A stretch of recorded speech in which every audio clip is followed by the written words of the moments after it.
alone in a crowd of rugged men, nursing his drink in the far corner of the old post town's only tavern, Kime.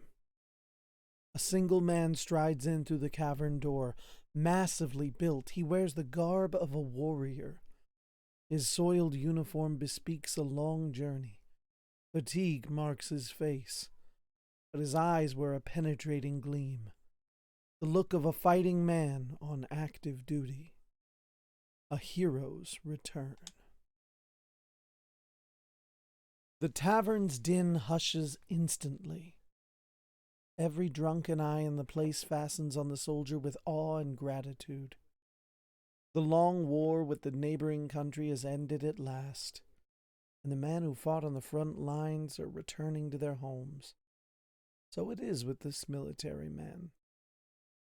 The soldier takes a seat at the table next to Kimes and downs a slug of liquor with the forcefulness of a hard drinker, a man who drinks to kill his pain. 2 cups, 3, 4. Another customer approaches him, bottle in hand, wearing an ingratiating grin, a typical crafty town punk. "Let me offer you a drink," wheedles the man, "as a token of gratitude for your heroic efforts on behalf of the fatherland."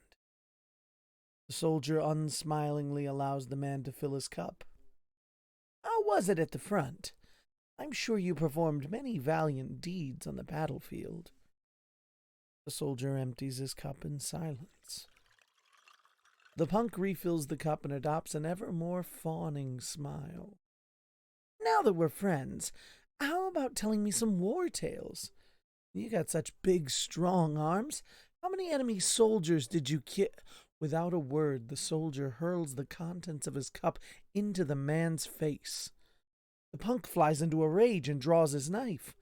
No sooner does it leave its sheath than Kime's fist sends it flying through the air. Faced with the powerful united front of Kime and the soldier, the punk runs out, muttering curses. The 2 big men watch him go, then share a faint smile. Kime doesn't have to speak with the soldier to know that he lives in deep sadness. For his part, the soldier, having cheated death any number of times, is aware of the shadow that lurks in Kime's expression. Tavern's din returns. Kime and the soldier pour each other drinks. "I've got a wife and daughter I haven't seen since I shipped out," says the soldier. "Been 3 long years." He lets himself smile shyly now for the first time as he takes a photograph of his wife and daughter from his pocket and shows it to Kime. The wife, a woman of dewy freshness. The daughter still very young. "They're the reason I survived. The thought of going home to them alive was all that sustained me in battle." "Is your home far from here?" "No. My village is just over the next pass. I'm sure they've heard the news that the war is over and can hardly wait to have me home." He could get there tonight if he wanted to badly enough. It was that close. But soldier downs a mouthful of liquor and groans. "I'm afraid." "Afraid? Of what?" "I want to see my wife and daughter. I'm afraid to have them see me. I don't know how many men I've killed these past 3 years. I had no choice. I had to do it to stay alive. If I was going to get back to my family, I had no choice but to kill one enemy soldier after another. And each and every one of those men had families that they left at home. It's the code of war. The soldier's destiny. To stay alive in battle, you had to go on killing men before they could kill you. I had no time to think about such things at the front. I was too busy trying to survive. I see it now, though. Now that the war is over. 3 years of sin are carved into my face. This is the face of a killer. I don't want to show this face to my wife and daughter. The soldier pulls out a leather pouch from which he withdraws a small stone. He tells Kime it is an unpolished gemstone, something he found shortly after he left for the battlefield. A gemstone? Kime asks, unconvinced. The stone on the table is a dull black without a hint of the gleam a gem should have. It sparkled when I first found it. I was sure my daughter would love it when I brought it home to her.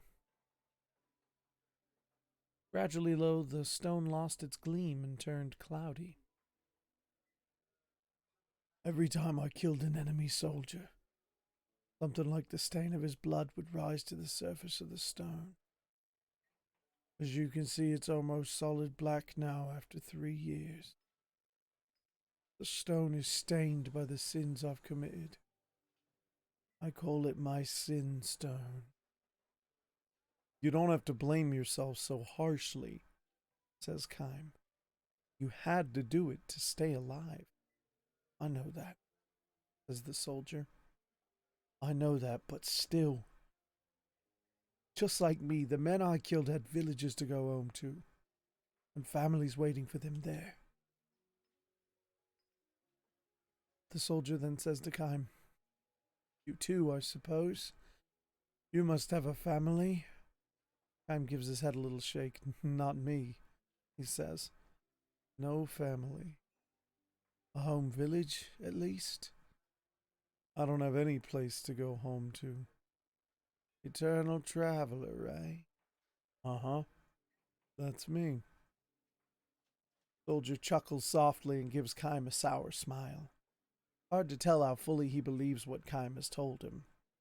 He slips the sin stone into the leather pouch and says, You know what I think?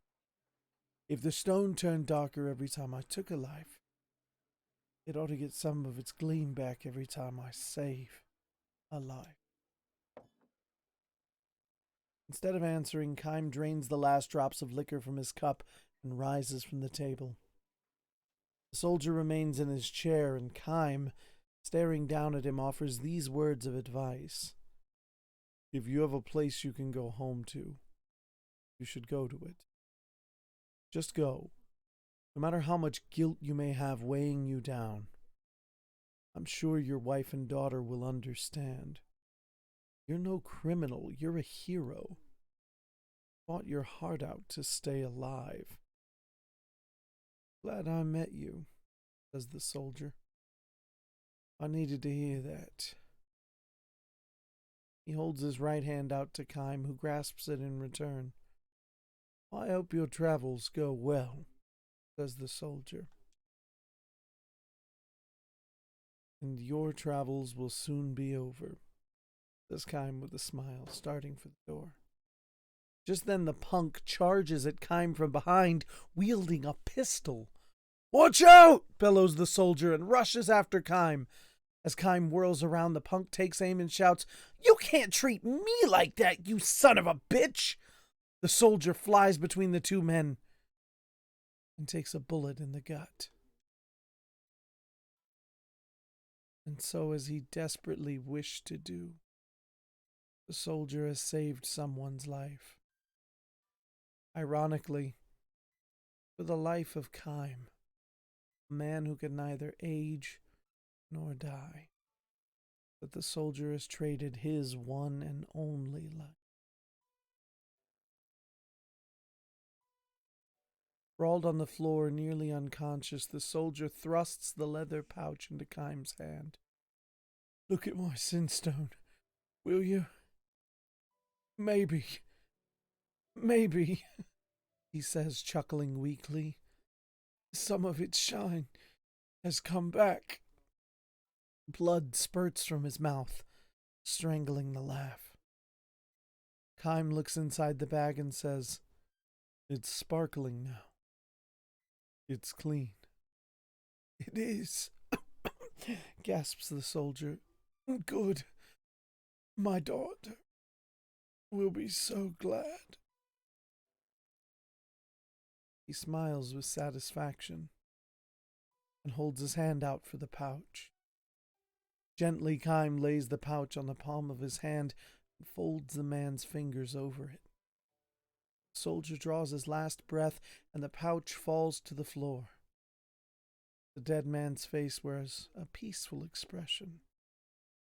The stone, however, the man's sin stone, which is rolled from the open pouch, is as black as ever.